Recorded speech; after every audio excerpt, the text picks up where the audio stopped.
Genèse, chapitre 29.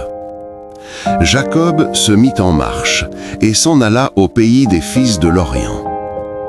Il regarda, et voici, il y avait un puits dans les champs. Et voici, il y avait à côté 3 troupeaux de brebis qui se reposaient, car c'était à ce puits qu'on abreuvait les troupeaux.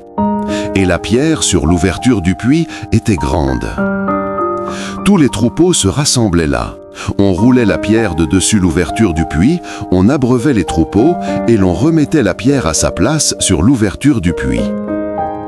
Jacob dit aux bergers, « Mes frères, d'où venez-vous » Ils répondirent, « Nous sommes de Charin. » Il leur dit, « Connaissez-vous Laban, fils de Nahor » Ils répondirent, « Nous le connaissons. » Il leur dit, « Est-il en bonne santé » Ils répondirent, « Il est en bonne santé, et voici Rachel, sa fille, qui vient avec le troupeau. » Il dit, « Voici, il est encore grand jour, et il n'est pas temps de rassembler les troupeaux. Abreuvez les brebis, puis allez et faites-les paître. » Ils répondirent, « Nous ne le pouvons pas, jusqu'à ce que tous les troupeaux soient rassemblés. C'est alors qu'on roule la pierre de dessus l'ouverture du puits et qu'on abreuve les brebis. » Comme il leur parlait encore, survint Rachel avec le troupeau de son père, car elle était bergère. Lorsque Jacob vit Rachel, fille de Laban, frère de sa mère, et le troupeau de Laban, frère de sa mère, il s'approcha, roula la pierre de dessus l'ouverture du puits et abreuva le troupeau de Laban, frère de sa mère. Et Jacob baisa Rachel, il éleva la voix et pleura. Jacob apprit à Rachel qu'il était parent de son père, qu'il était fils de Rebecca, et elle courut l'annoncer à son père. Dès que Laban eut entendu parler de Jacob, fils de sa sœur, il courut au-devant de lui, il l'embrassa et le baisa, et il le fit venir dans sa maison. Jacob raconta à Laban toutes ces choses.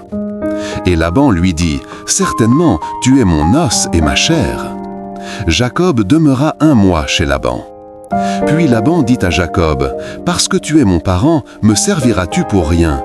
Dis-moi quel sera ton salaire. » Or, Laban avait 2 filles, l'aînée s'appelait Léa et la cadette Rachel. Léa avait les yeux délicats, mais Rachel était belle de taille et belle de figure.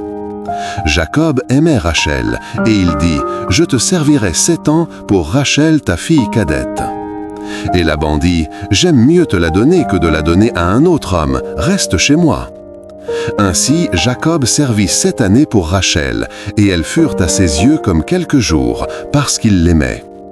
Ensuite, Jacob dit à Laban, « Donne-moi ma femme, car mon temps est accompli, et j'irai vers elle. » Laban réunit tous les gens du lieu et fit un festin. Le soir, il prit Léa sa fille, et l'amena vers Jacob, qui s'approcha d'elle. Et Laban donna pour servante à Léa sa fille, Zilpa sa servante. Le lendemain matin, voilà que c'était Léa. Alors Jacob dit à Laban, « Qu'est-ce que tu m'as fait? N'est-ce pas pour Rachel que j'ai servi chez toi? Pourquoi m'as-tu trompé ?» Laban dit, « Ce n'est point la coutume dans ce lieu de donner la cadette avant l'aînée. Achève la semaine avec celle-ci, et nous te donnerons aussi l'autre pour le service que tu feras encore chez moi pendant 7 nouvelles années. » Jacob fit ainsi, et il acheva la semaine avec Léa. Puis Laban lui donna pour femme Rachel, sa fille. Et Laban donna pour servante à Rachel, sa fille, Bila, sa servante. Jacob alla aussi vers Rachel, qu'il aimait plus que Léa, et il servit encore chez Laban pendant 7 nouvelles années. L'Éternel vit que Léa n'était pas aimée, et il la rendit féconde, tandis que Rachel était stérile. Léa devint enceinte et enfanta un fils, à qui elle donna le nom de Ruben, car elle dit, « L'Éternel a vu mon humiliation, et maintenant mon mari m'aimera. » Elle devint encore enceinte et enfanta un fils, et elle dit, « L'Éternel a entendu que je n'étais pas aimée, et il m'a aussi accordé celui-ci. » Et elle lui donna le nom de Siméon.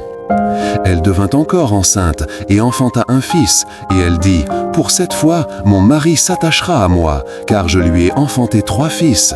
C'est pourquoi on lui donna le nom de Lévi. » Elle devint encore enceinte et enfanta un fils, et elle dit, « Cette fois, je louerai l'Éternel. » C'est pourquoi elle lui donna le nom de Juda, et elle cessa d'enfanter.